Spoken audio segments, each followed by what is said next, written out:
There are many, many people from inside the Democrat camp that say that Biden is treated medically in order to be able to perform.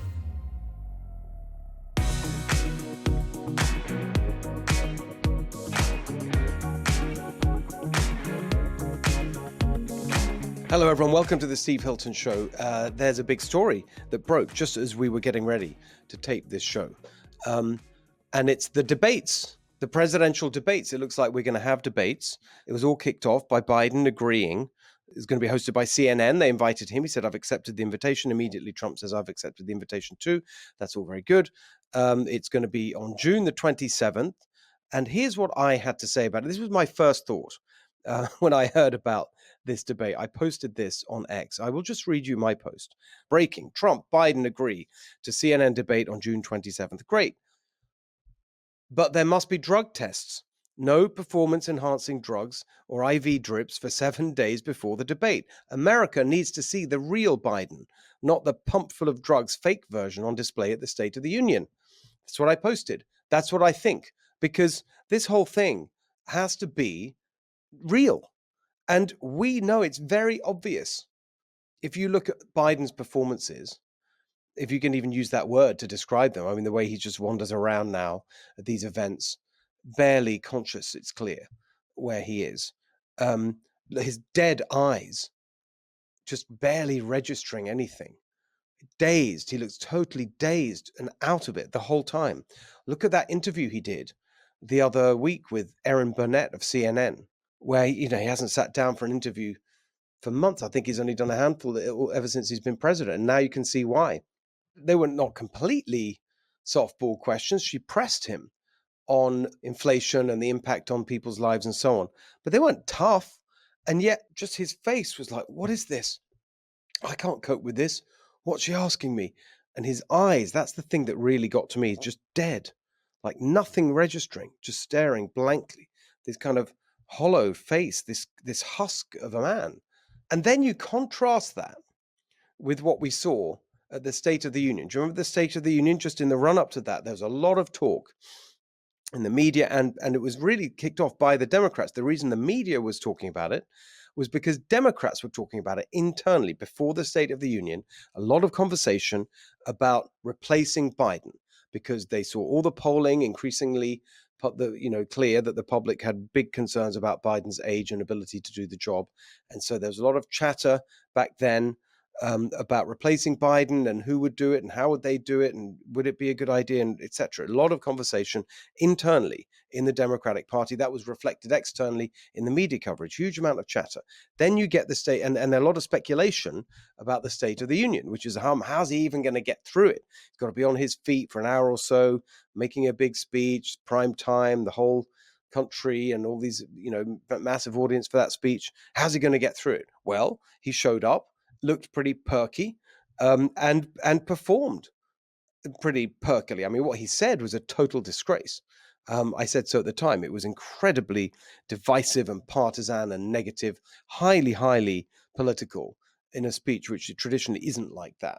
And so for all their talk about undermining democracy and breaking norms and so on, I mean, that Trump does all that. They're the ones that do it the whole time, as they did with this incredibly partisan and divisive, hate-filled State of the Union speech. But that's the content. I'm talking right now about the performance, not the substance, but the actual performance. And there, it was definitely the case that it was a very different Biden. He really, really looked and sounded and seemed completely different to the person we see every single other day. Then it turns out that after the event, we learned that he'd done nothing. He'd rested for 6 days, done absolutely nothing else pretty much in the run up to the debate to preserve his energy. And then you hear lots of talk, and I've heard this directly from people who know people in the White House. So yes, it's definitely rumor. It's not been substantiated. I'm not claiming this as some kind of investigative report, what I'm about to say, but there are many, many people from inside the Democrat camp that say that Biden is treated medically and was on that occasion in order to be able to perform, given some people say drugs, some people say IV infusions. Of course, there's, IV infusions is becoming a fashionable thing. People take IV infusions to recover from a hangover. some cocktail of vitamins or whatever it may be that is injected into you, whatever, that's becoming more of a normal thing. In one sense, you could say, well, it's no different to candidates, dressing in a way that's presentable and paying attention to their appearance, and etc. You could say that. But actually, this isn't just about superficial appearance. This is about actual capacity to do the job. Because being alert to the point where your eyes are not dead, but there's something going on, being alert enough to speak with strength rather than this husky kind of whisper that we hear from Biden pretty much all the rest of the time when he's making remarks or speaking off the cuff. It's this awful, it's increasingly weak voice that he has. So these aren't just superficial presentational things about what you look like, whether you've, wearing the right clothes or you've, combed your hair or whatever. No, these go to the heart of your ability to do the job. Because if you're not alert, if you can't project, if you can't be commanding, then how on earth are you going to be the commander in chief? How on earth are you supposed to do the job? And again, I'm just relaying now, and it is unsourced, and I can't point to any direct evidence. So take it at face value. But people I know and trust who talk to people who have met Biden in recent months say that he's really changed and declined and got much, much worse, and that Biden reminds them of their grandfather with dementia or their father or mother-in-law with dementia, whatever it may be. These are real things that people say, and maybe they're exaggerating, who knows? But the point I'm making is that there's all this rumor and gossip out there that Biden can't function without drugs. That's the basic point that people are making. And I don't know if it's true. None of us knows if it's true because it is rumor and speculation. But here's the important point. If we're going to have a debate between these candidates, and now it looks like we will, then we must know for sure whether the people on stage, and I'm not just focusing on Biden here, but frankly, we can all see where, which is the candidate that looks like they'd be in need of performance enhancing drugs. We absolutely have a right to know whether they are using drugs to enhance their performance in a crucial moment like a presidential debate. That is a matter of public interest. It is not gossip or rumor or speculation. We need to know whether the person we're looking at and evaluating whether they're going to be president of this country, commander in chief for the next 4 years, the most important political job in the world, whether they can perform without drugs. I mean, that is not an unreasonable question to ask. And based on all the stories that have been leaking out of the White House, it is highly relevant to this White House because there are stories that Biden is pumped full of drugs in order to perform on occasions like the State of the Union. And it's very obvious to anyone watching that the Biden we saw at the State of the Union is a totally different person to the Biden we see the rest of the time. So we need to know. And so it's not just a jokey, comment on Twitter. It's actually very important that in this debate, we do have drug tests for the candidates. This week, I held a press conference at UCLA with Gloria Romero. Gloria is a friend and a colleague. She's on the board of Golden Together, my policy organization focused on restoring the California dream. Gloria is the former Democratic leader of the state Senate. You've seen her on this show many times. She was a guest on my Fox News show many times. She's absolutely fantastic. She's a Democrat. We don't agree on absolutely everything, but we agree on a lot.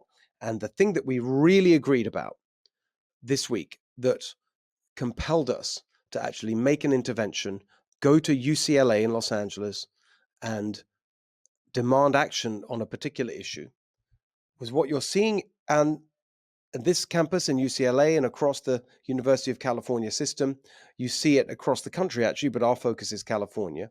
What you see, and this is the next phase of the argument, I guess, about the student protests, which by and large, the authorities finally, belatedly, are doing something about these encampments that we saw on these campuses. But what else are they doing? They're actually closing down effectively the schools. They are they're shutting down classes. They're making classes remote. They're canceling or totally changing commencement ceremonies, the graduation moment. They're destroying a once-in-a-lifetime moment for these students. These students who've already had their education disrupted once, the first time around, they're the generation that was totally disrupted by the pandemic. And when we say the pandemic, not really the pandemic, by the lockdowns, which were totally unnecessary, made no real impact on public health, in many ways made the situation worse, certainly led to worse outcomes. And this generation of students that's graduating now, they didn't have their high school graduation, their classes were totally disrupted. And then here we are again, 4 years later, everything disrupted all over again, this time by a bunch of vocal and sometimes violent students, a tiny minority. Every survey has shown that it's a tiny minority. And yet, what do you see? You see the university authorities on each of these campuses. You see the University of California system as a whole, a public university paid for with our money, paid for by this, the education itself paid for by these students and their families. You see the political leadership, so-called leadership of the state. Eleni Kounalakis, the Lieutenant Governor of California, she is on the board of the University of California system. She's a regent. So at every level, you see a total absence of leadership. What are they doing? Instead of standing up to the mob, the vocal and sometimes violent minority, they're pandering to them, they're caving to them, and they're disrupting education for everybody else. They're shutting down classes.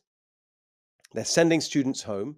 They're saying, we're going to cancel graduation ceremonies. You know, the absolute worst example of it that really crystallized how outrageous this attitude has been in Pomona College in Southern California, in the greater Los Angeles area. They had a protest on campus, a tiny protest, 12 students, I think it was, in the encampment. So what did the authorities do in that case? They actually moved their entire graduation ceremony, commencement, this incredibly important special moment in the lives of those students and their families, 30 miles away, just because of 12, a handful of students on campus. Instead of standing up to the mob and ensuring that life goes on as planned for the hardworking majority of students, they cave to the mob and disrupt the plans of the hardworking majority and their families who've made travel arrangements and places to stay and all the rest of it. All of that thrown up in the air because the authorities refused to stand up to a handful of students. And the reason this is so important, and by the way, the reason that we were there on UCLA was to demand action from the people who run UCLA and the people who run the University of California system and the politicians who sit on top of the system. And we published a letter. We wrote a letter to them and said, look, you've got to ensure the rights of the majority of hardworking students. We demanded that classes go back. I think in many cases now they have. We demanded that commencements go ahead as planned. We demanded that they stand up to all these ridiculous demands from some of these students, particularly outrageous, that they want to defund and shut down Jewish community centers and places that look after the welfare of Jewish students on campus. Absolutely outrageous. Got to reject all that. That's what we were doing on the campus of UCLA with our press conference, myself and Gloria Romero. But beyond that, there's a real policy lesson here, because this illustrates something that's going so badly wrong in so many different areas of policy, which is the people in charge, instead of protecting the rights and the opportunities of the majority, the decent, responsible, hardworking majority, they pander to a tiny minority. And you see this on crime, you see it here with these protests, you see it on every single issue. And if you're loud enough, and sometimes violent enough, you get your way. And that is the rule of the mob.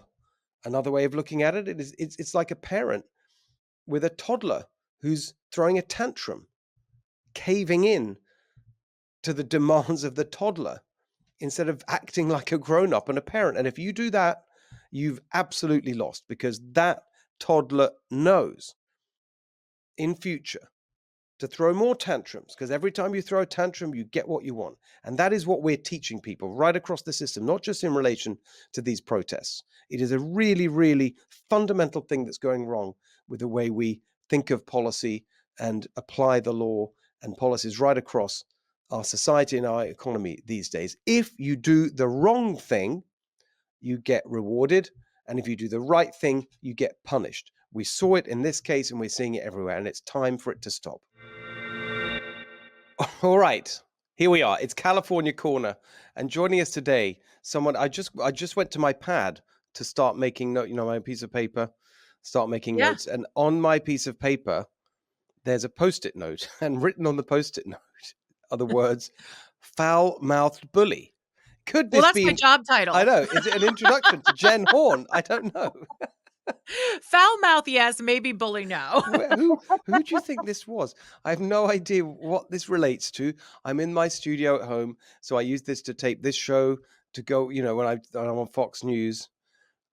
Who could this be? Foul mouthed You know, bully. I would tell you that if people would actually probably put us into, like, the rubber Ramada, into an insane asylum, if when you're in radio and TV, you take notes. If you looked at my notepad after the radio show is over, because I might write 2 words to remind me of something, Yes, people would have me, like, institutionalized. There's no doubt in my mind that you would go, "Huh, what is she talking about here? it's true. Clearly she's a criminal." I think I'm going to keep this as a reminder of I don't know what. It'll come Yeah, to me. maybe it'll come back to you. Maybe we should do a viewer and listener quiz. Because regular people who follow this show, they'll know who was I talking about as the foul mouthed bully. Yeah, that's a good one. Huh, I wonder if you were talking about a guest or maybe a political figure? Maybe it was Joe Biden, you never know. Maybe interesting. All right, so Jen, it's great to see you. Jen You Horn, too. of course, AM 870, The Morning Answer, Los Angeles and Southern California. Um, well, what's going on? We've got. I do want to start when there's a sort of general example of this point, and then you've got a very good story which it is local to me here in the Bay Area on homelessness. So we've just had Gavin Newsom do a press conference. I mean, it is actually unbelievable saying that California is now producing a model for the nation on how to deal with homelessness. I mean, what? It's a model for how to bring more homeless to your state, maybe. I don't know about treating homelessness. You want to talk about institutionalized and insane. It's Gavin Newsom. I mean, over the last couple of weeks, what have we seen? Him wanting people to help figure out a slogan for California, a new coin for California. He's sitting hanging off the Golden Gate Bridge talking about visit California, and he still won't really address the fact that we are having a deficit, and he blames part of that on global warming. And now he's touting his achievements on homelessness when we have never had more homeless people, I think, in California. I want what he's having. Exactly. Well, we'll get to that in a Pass that second. on. We'll get to that in a second. But it's like we have, I don't know, nearly, I mean, I can't remember the latest numbers. It keeps just going up. We have 1/10 of the nation's population general overall. And a third, the last number I saw was half the nation's homeless population. And he's talking about the reason that it's a model is because of this ballot initiative that they've just passed barely, by a whisker. Prop 1, we just had it, but it's not even operational. How can you No. just on the sort of basic common sense say that something is a model when you don't even it hasn't even been implemented, let alone whether we know if it works?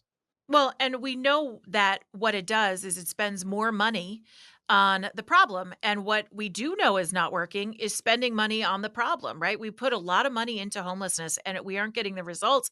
And there was that audit that just came out a couple of weeks ago where they said it's unclear if the amount of money put into all of these programs is actually having an impact. Well, you know, Steve, like I do, it's perfectly clear. They don't want to tell us that it's clear because they don't want to stop spending more money because they've created an industrial complex for themselves and their cronies. A couple of well, actually, it was last week.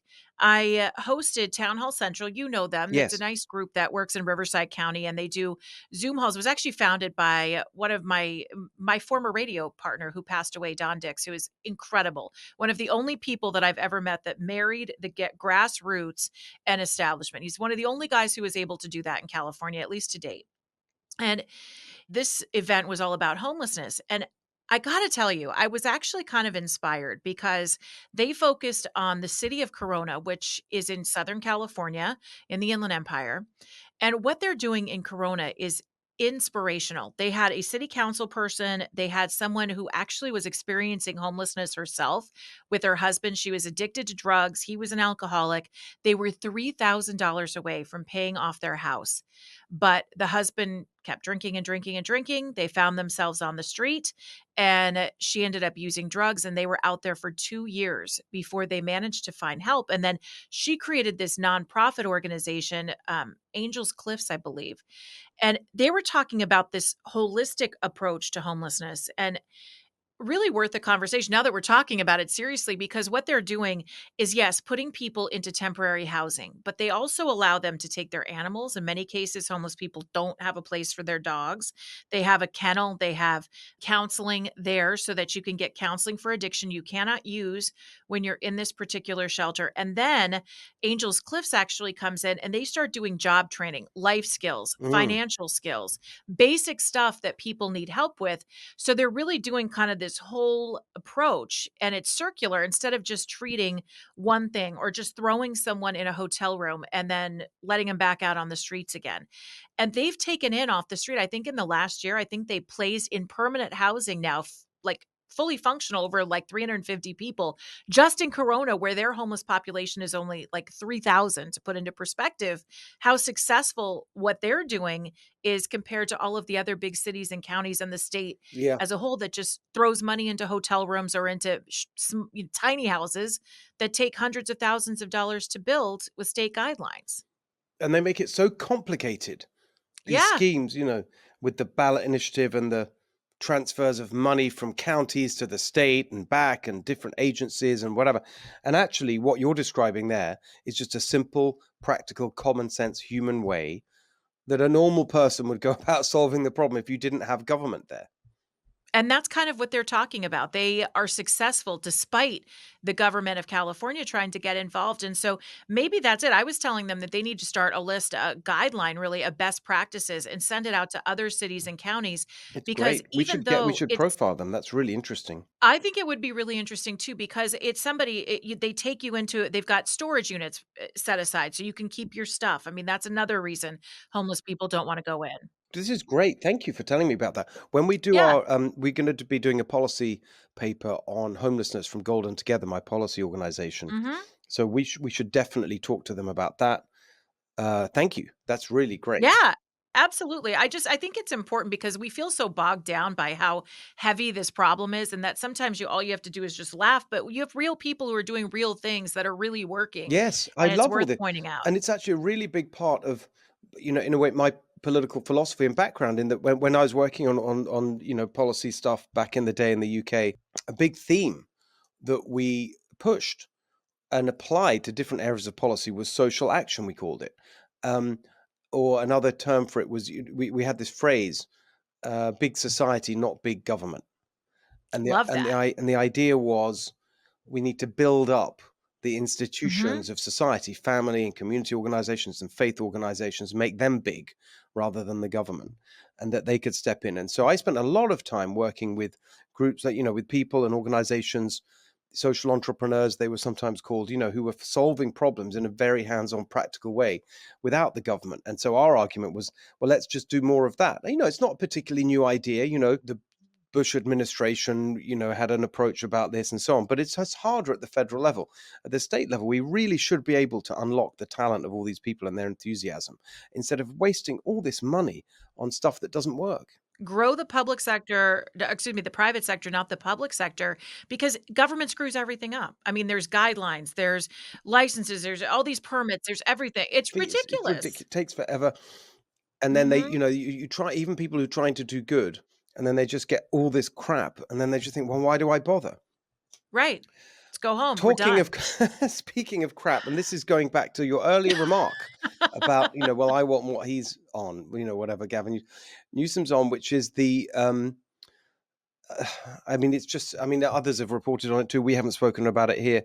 This San Francisco scheme for It people is on the streets unreal. who are alcoholics. Just describe it. So I actually I do radio in Los Angeles, so I see a lot of crazy stuff. When something actually makes me look at the headline like 3 times to make sure I read it right, it's gotta be bizarre. So, San Francisco has been giving free alcohol, free vodka, free beer to, people who are suffering from alcohol user syndrome, AUD, whatever, disorder. Disorder, yeah. And So basically, this is not a new scheme, by the way, that's been going on in San Francisco, because the only reason we know about it is that someone who sits on the board of the Salvation Army, I think his name is Adam Nathan, went on Twitter and said, I just walked into a hotel in San Francisco, and in the lobby, they have kegs of beer and they've got them on tap and they're handing out free beer to anybody who comes in and says that they're an alcoholic. Now, I'm It's sorry. like you've got to be kidding. It's so ridiculous. You can't believe it. I think that you and I should get together. We should go to Chatsworth, California. There's a great little country bar here called the Cowboy Palace. I think we should try this and say, we really need a drink. Could we get one and see if it works? I can't. I don't think it works quite the same way, but it's amazing that in California, you can get a free house, you can get free groceries, you can get a free debit card, free cell phone. And now we've got an open bar tab run by the city of San Francisco. They spent $5 million on this project. And I love it because it is always one person. And I don't like to call names because I don't want to be a foul mouthed bully.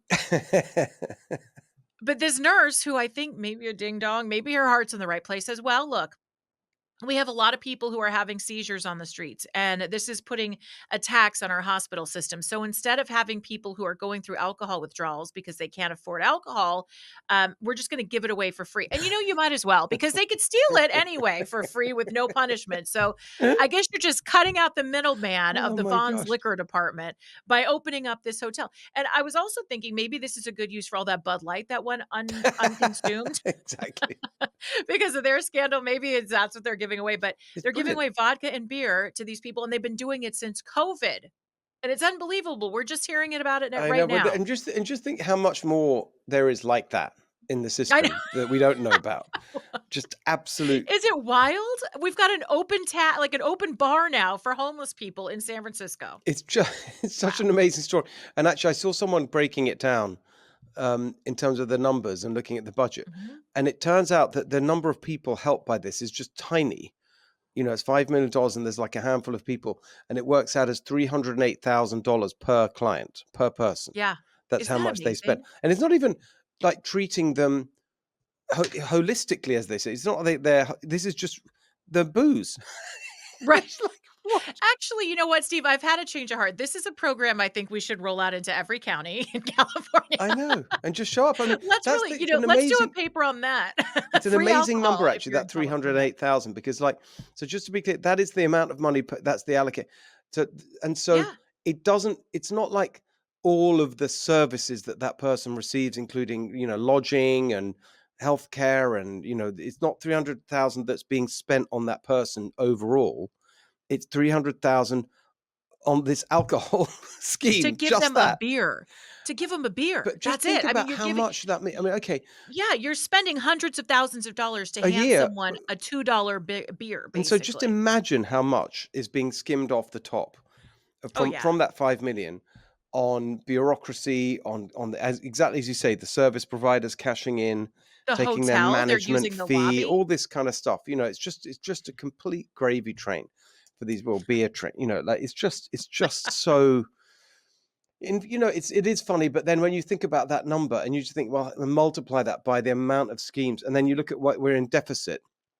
Um, and then you look at this other number that I just keep coming back to, which is that in the last 10, because we did our paper at Golden together on the business climate, and obviously a huge part of that is the incredibly high taxes.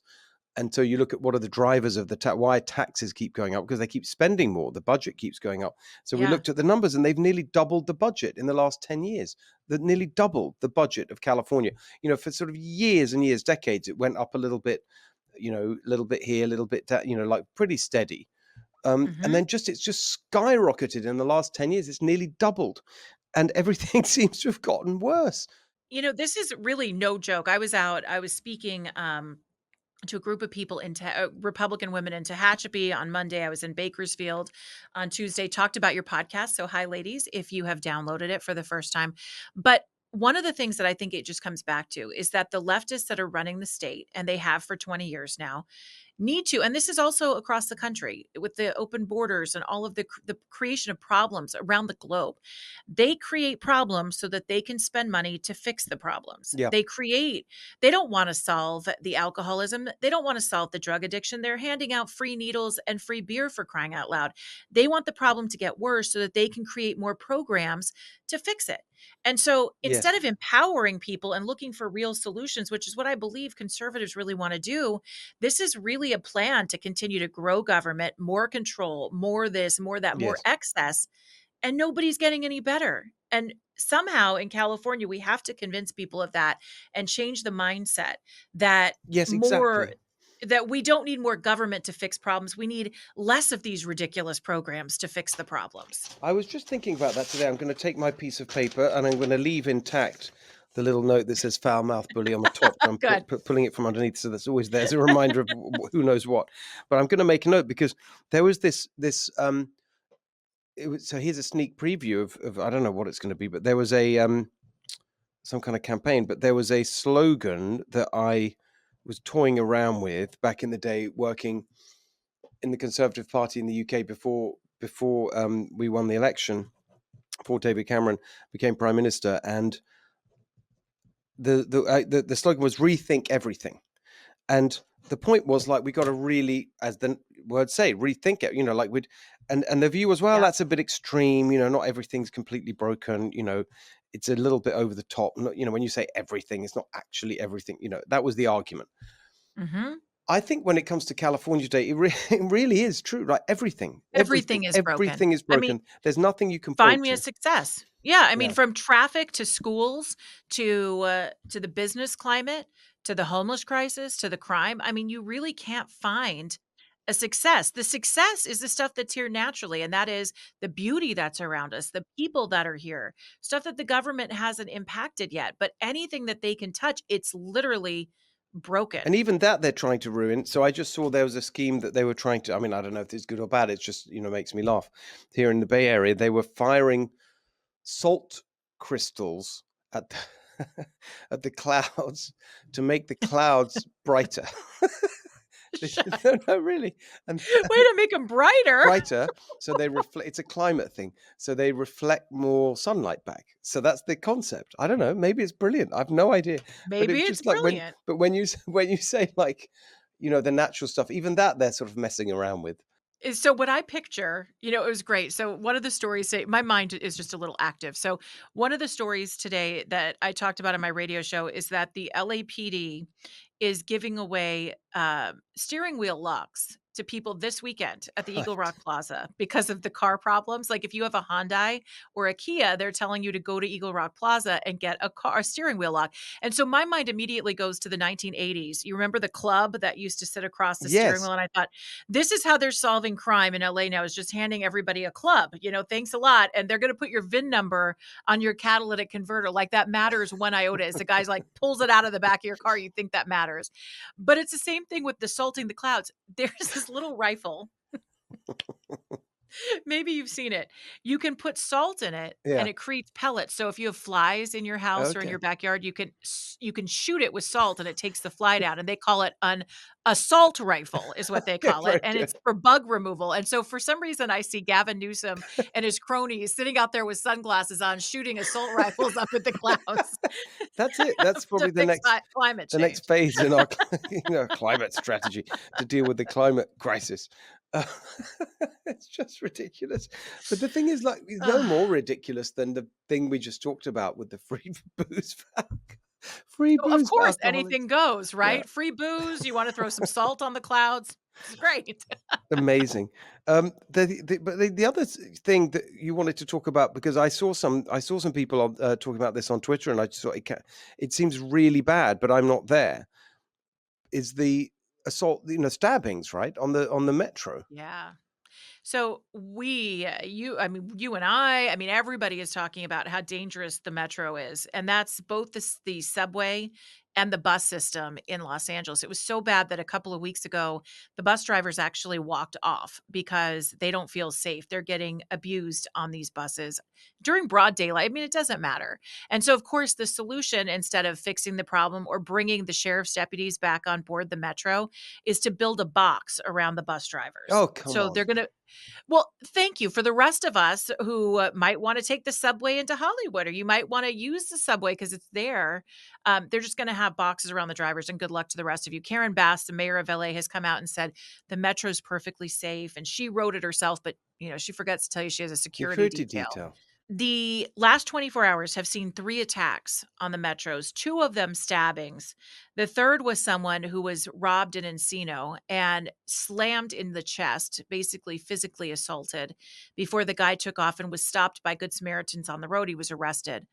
But 3 attacks in just 24 hours, 2 of them stabbings, 1 a pretty vicious physical assault, and there seems to be no response except from Catherine Barger and some of the members of the Board of Supervisors who say, "Well, this is not acceptable. The metro is no longer safe." Well, gee, no kidding.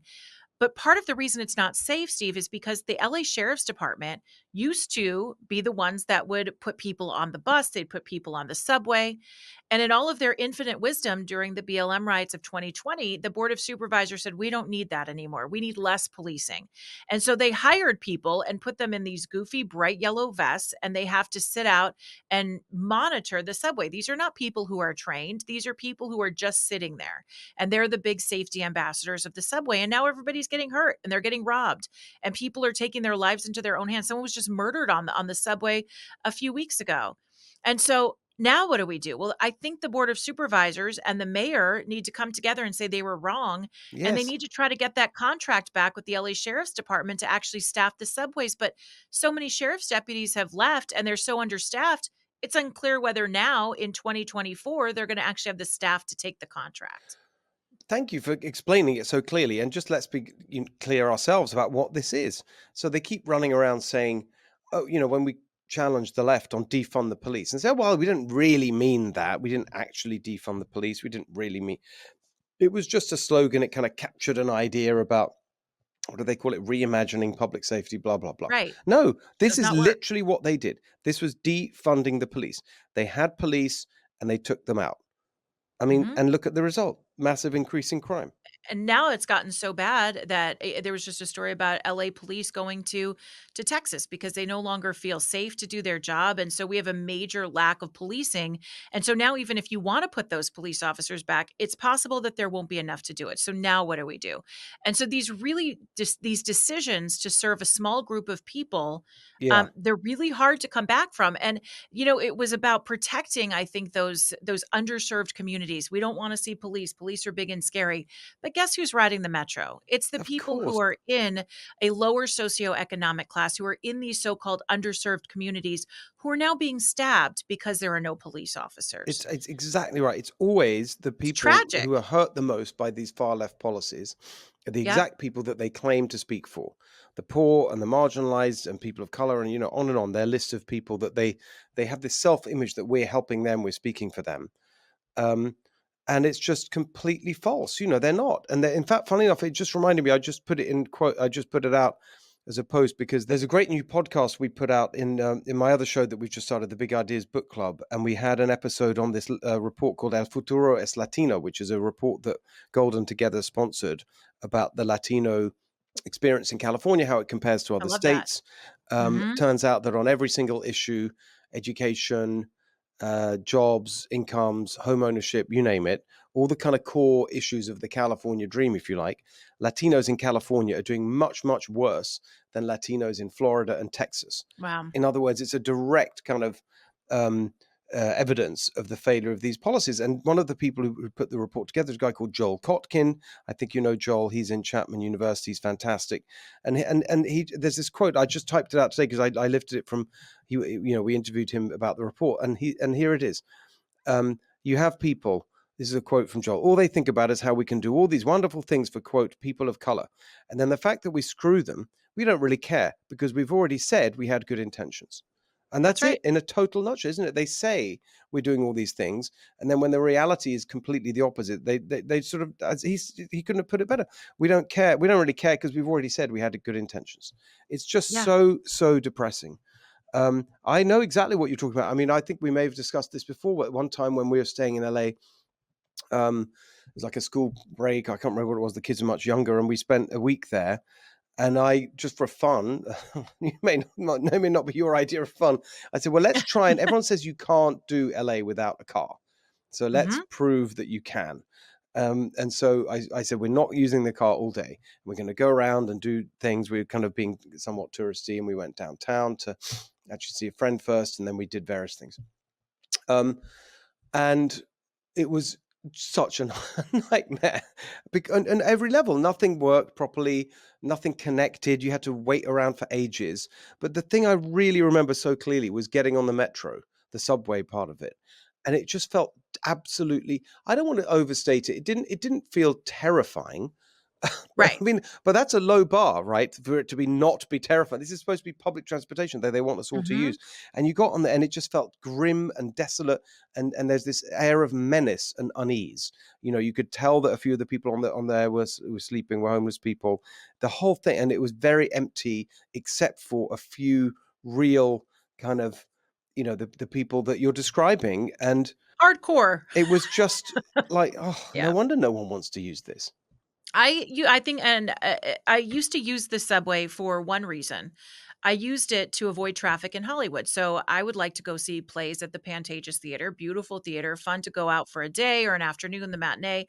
And I would park my car at North Hollywood Station and I would take the subway into Hollywood. You don't have to deal with parking. It was brilliant. And it used to be so clean. And that's why I know it's possible. For Right. years, even after the subway opened, it was beautifully clean. It was amazing. And then you noticed it started getting dirty. And then you were like, "Ooh, do I really want to sit on the seat? Maybe I'll just stand." It could Wow. be it became kind of grimy. The last time I took the subway, and I think it must have been around 2020, there were homeless people, guys, pushing in bikes and looking very disheveled. And I thought, you know what? This is probably my last time for a while. Well, then, of course, the world shuts down Yeah. and things get even worse. There's no way that I would ride the subway right now. There's no way that I would feel safe doing that or taking my mom on the subway to take her down to the Pantages. I wouldn't do it.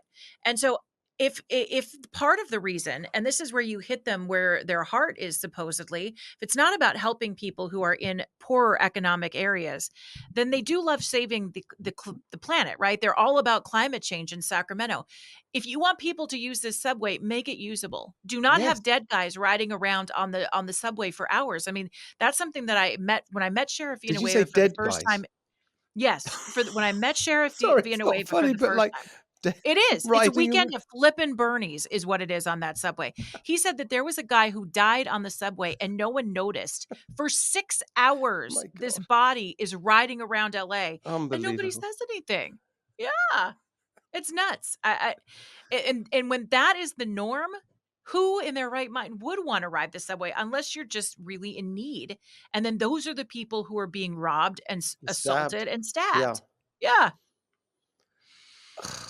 It's The just dead guy, Steve. You can't get past it, I know it, but it's true. A I dead guy really it's riding the just crazy. subway. But look, the thing is it's the board of supervisors, it's the mayor, it's the city council, the metro. I mean, it's just why can't these people get a grip? And I think all those people need to resign. If you can't do the job and you've been there for a while, then leave. That Metro board should be ashamed of themselves. The board of supervisors, these women get in there and they stay there forever. It's time to, if you can't perform, to get out. And that is what I really believe. I have hope in two things in California. One, what you're talking about here, and I believe that Latinos will save the state of California. Yeah. That's number one. And number two, I believe things will get bad enough where people will start realizing that they can't vote for the same thing and expect a different result. Yes. And that's what's happening right now. We vote for the same thing over and over again, and then we scratch our head and we wonder why things are so bad. At some point, those light bulbs are going to go off in people's heads, Yeah. and that is what will save the state that I know you and I really want to fight Exactly. for. And I'd say that the whole time. And I always say, change is coming and sooner than many people think. I hope so. I really do, because I do think people are in the process of a slow wake up. And sometimes, we get so bogged down with our life and our family, and we just think that we have to accept the status quo, but something will happen to people in their life that will wake them up. And that's what we see when parents are getting involved with school boards now. That's what we see when people go, wait a second, I need to get involved with local government, or I need to become an activist because something wakes them up. And it's going to happen. It's going to happen here. Send them on the metro and sit them next to a dead guy. That'll wake like, oh my I God. almost would rather than some of the people that probably ride the metro. He's probably less You got nothing dangerous. to fear. Exactly. Yeah. Be like, "Hey, you're real stiff." Okay. This is okay. We've run our court. This is it. We have to shut this down. It's just going to go downhill from there. Brilliant. Jen, that was so great. Always He actually fun. that dead guy was a better debater than Joe Biden, so that was exciting. Exactly. Exactly. Fantastic. Great to see you. I'll see you on your show on Friday Yes, mornings, as always, on AM 870, The Morning Answer. And I will see, well, we will see everyone back here for another California Corner with Jen very soon. Thank you. thanks. So if you're a regular of this show, and I hope you all are, but if you are, you'll know that with this year we've been featuring candidates running for office here in California. We called it Candidate Corner, and actually for the last couple of weeks we haven't had that feature, which I've been sad about. It's mainly disorganization on my part, I have to confess. But today we have a really, really fantastic candidate who makes up for all that. I've met him in recent months actually on the road in California. He's absolutely brilliant. I'm sure you'll love getting to know him. Here he is, Jeff Gonzalez. Jeff, great to see you. I've seen you all over the place in the last few months. I've gotten to know you. You are absolutely fantastic. So I know that, but I want our audience to know that as well. So can we just start by just letting everyone know where you're running, what you're running for, and then just let's get started. Why are you doing this? Steve, thank you for having me on the show. It's so important to get this message out to everyone across California. I'm running in Southern California. It's actually in 3 counties. It's huge. Portions of Riverside County, all of Imperial County, and San Bernardino County. This area is a big agricultural hospitality. This is also where people come to retire. But the reason why I'm running, Steve, and you've heard this before, but I want people to know, I have a son who's 31 years old. He's got cerebral palsy and spastic quadriplegia. Means he can't use his legs like you and I, can't use his hands, eats through his stomach, and is completely dependent on our care. One of the things that we see all the time is my wife gets on the phone and has, up to 8 hours, has to convince government agencies that my son of 31 years old still has cerebral palsy. This is ridiculous. He has no voice, but I do, and that's why I'm running, Steve. I mean, I just, that's a whole conversation we should have another time. We won't have time to get into it today, but I know actually, not from personal experience in my family, but very close observation of a very good friend of mine, my former colleague, the former Prime Minister of the UK, David Cameron. His first son, my godson, Ivan, actually had an incredibly complicated set of issues, and very much what you're describing. He had a very rare syndrome called Ohtahara syndrome. It had a lot of the aspects of what you're talking about. And it was just really, incredibly inspiring to see how they responded as a family. And actually, one of the most interesting things about that whole experience for me was that actually something that actually I remembered the thing that he used to say about it with his wife, David Cameron, which was that, when we first heard about this, we thought that, we would be helping him. We would be the ones that needed to help him. But actually, what we realized through the course of his life, I'm going to try hard to get through this, is that actually in the end, he was helping us. He was helping us to be better people and to understand what so many other people go through. And so it's an incredibly, I do understand actually, probably more than most because I've seen it firsthand. Um, let's get back to the politics. I mean, what's the name of the district and what does it look like? Is it? I mean, we've got a lot of, there's a lot of ground to make up in the state legislature. But is it currently Democratic? Is it going to be something we flip? How's it looking? Yeah, the district is a 36th Assembly District. Like I said, it encompasses 3 counties. It's currently run by a Democrat in the district. But here's what's unique about this district. It's probably about 70% Hispanic inside of this district. That's kind of the makeup of what we have.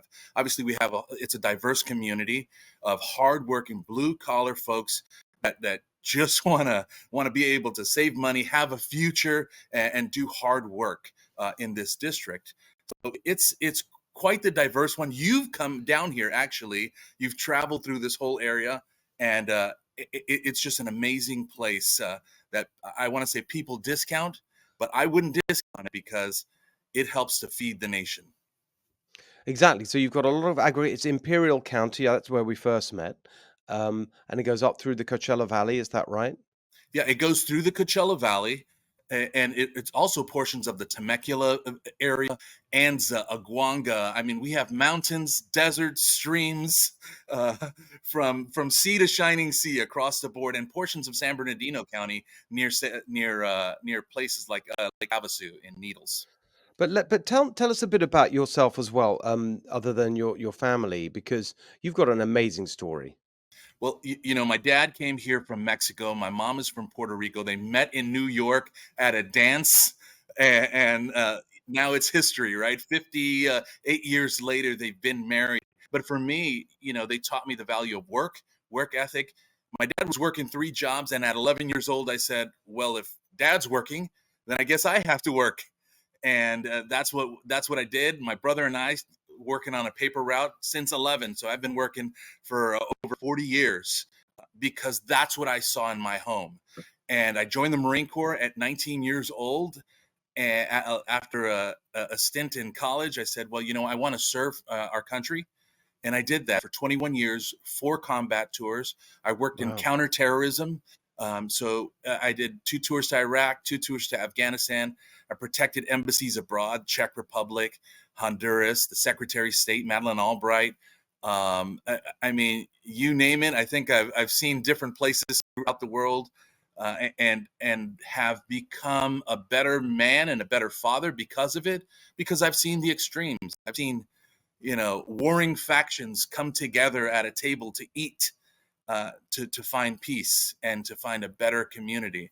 So I've had a chance to do that. And after 21 years of doing that, I decided to retire because 10 of my Marines, uh, brothers I've served with, died by suicide. So I became a pastor, Wow. and I just had to do something. I couldn't, I couldn't just sit on the sidelines. Uh, and one would say, hey, you fought wars, you were counterterrorism, all these different things. That's not sitting on the sidelines. But for me, as a warrior, I had to do more.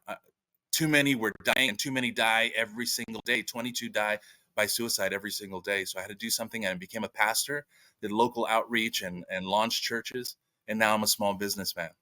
I mean, it's just an incredible story. I mean, we could spend all day on it. I want to dive into the pastor aspect. So it was the. So do you mean you were doing that?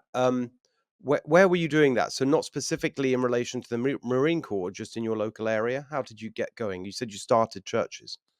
I started volunteering at church because I was. It's when you see people die, and when friends of yours start dying, it almost you get into this mode of like, what do I have to do? What can I do? How do I get into this fight, so to speak, of helping to protect the men and women who serve this nation? And I was in Orange County at the time at a church called Saddleback, Oh and yes, it's a rather large church. And I served in the veterans ministry, and just became uh, a leader within my church. And they said, well, do you want to help launch a campus in Afghanistan? And you can Google that or YouTube that, and you'll see what we did in Afghanistan amazing. while I was in combat.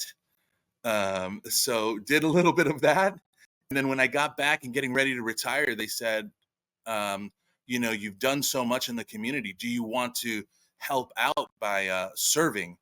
I said, absolutely. We need to help these families and these men and women who are serving. And I became an outreach pastor, actually out here at a church called Southwest Church. And they recruited me, and I did that for several years. And then Saddleback recruited me again because they wanted to launch a campus in a high military community in San Diego. So I went and launched that church, actually in 82 days. Pastor Rick Warren said, hey, Jeff, we need you to launch this church. We know it takes a year and a half. You're a Marine. We need it done in 82 days. And we did it. And we launched it, and we helped the community. So, I mean, Steve, there's multiple webs to this story, as you can tell. But the heart of this is just helping my community. That's all I want to do. You started a business. What's that? So I saved my pennies. My wife and I saved our pennies, and a a veteran who had owned a company for about 33 years decided to retire. And he said, look, no better way to pass this on than to pass this on to another veteran.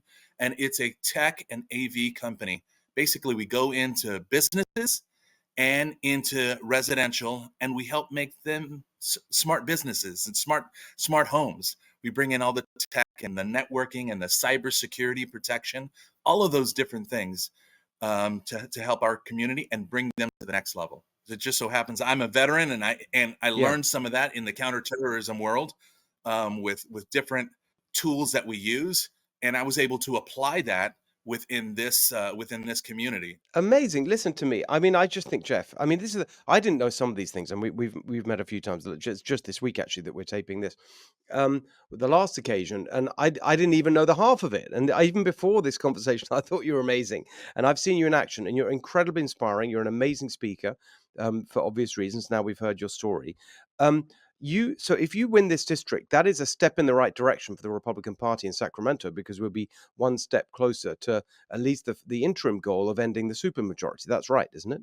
Yeah, that's absolutely right. But here's one thing that I want people to understand is that, I don't think we're looking for a super majority here or there. What we're looking for is a conversation, is to bring people together and have a conversation. Because right now we can't have that conversation, right? It's lopsided. So I want to come together. Our community wants to come together and say, enough. Let's have a conversation that's best for the community. Exactly. Let's go back to the other. It's kind of where you started, actually, with the demographics, and to me that's so interesting, because if you look at and I've made this argument many times, that in the way the future of California lies in the hands of our Latino community. I mean, it's the largest group across the state now, demographically, 40%, 56% of kids enrolled in public schools, Latino. It's the future. We just published a report. My organization got sponsored at Golden Together. El futuro es Latino. The future is Latino, and so that blue collar aspect to what you're talking about, working class people, they've been hammered by these Democrat policies, hurt the most, as it were. And so, how are you going about making the case to people who may not have either been disengaged from politics, or kind of assumed, because that's the way it's always gone, that they support Democrats, that actually this time they should be voting for a Republican? Yeah, I go everywhere from the border of California or the United States and Mexico, down in Calexico, to the border of Arizona, to San Diego, across the entire Southern California area. And this is what I hear the most from the Latino community. Our family has been under attack. Our faith has been under attack. Not by, if you will, outside influences, but by internal California influences. We just want to be heard. We want someone who can represent our values, not our politics, but our values.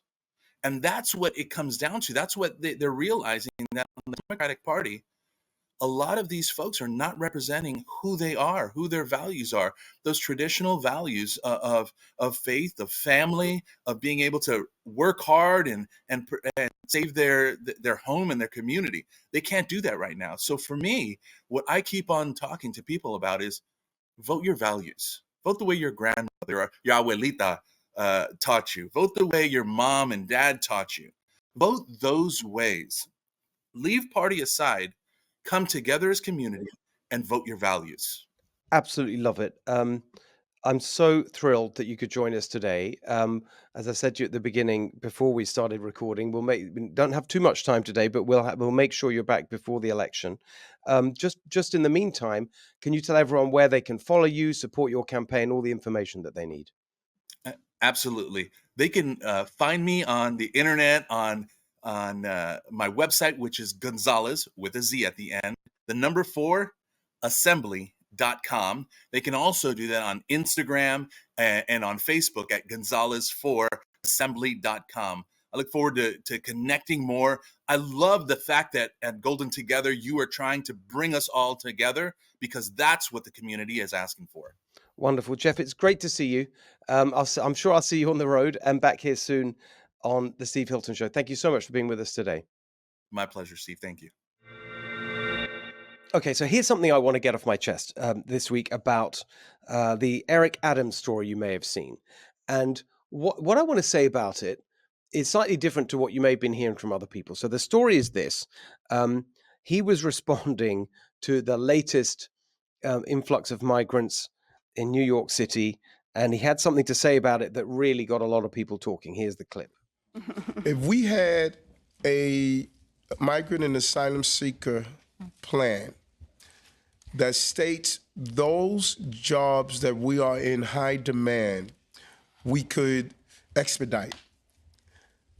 How do we have a large body of people that are in our city and country that are excellent swimmers, and at the same time we need lifeguards?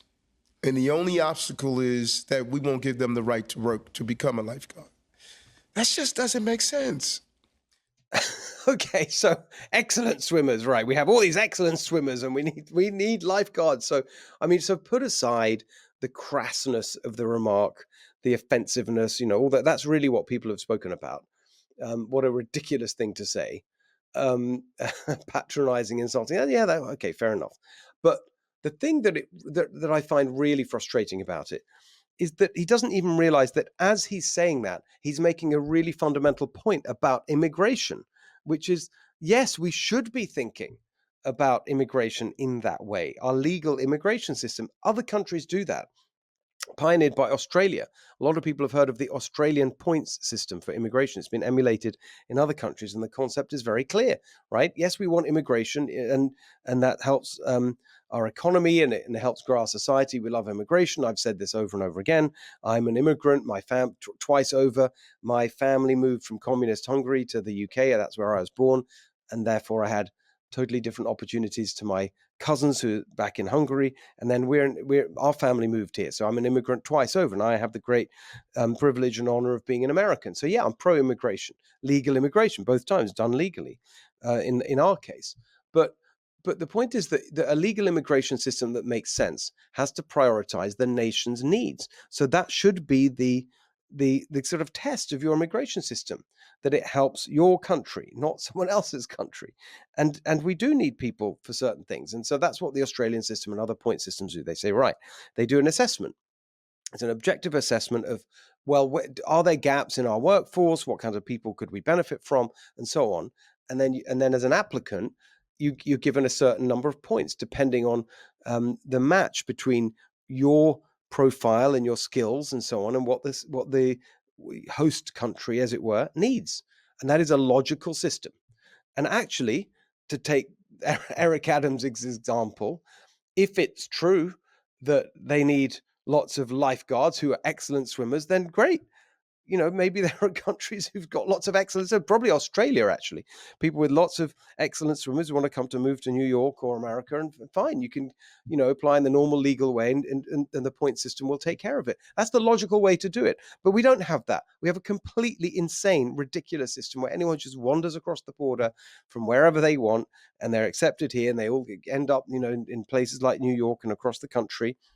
And then you have this totally shambolic, random thing with the mayor of a great city just throwing out these remarks on a whim. Oh, yeah, we need some lifeguards. We got all these swimmers. It's so embarrassing that's what it's come to. But that's what happens when you have this. It doesn't even deserve the word system. We don't have a system at all. We have a total free-for-all.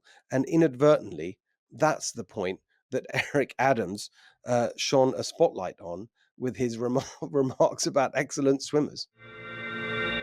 All right, everyone, that is our show for today. Apologies, I was a little bit sniffly and croaky today. I have allergies at the moment that are pretty bad. I've been told that I shouldn't say the word hay fever, which is the first word that comes to mind, because that's a very, like a boomer term. So only old people say that.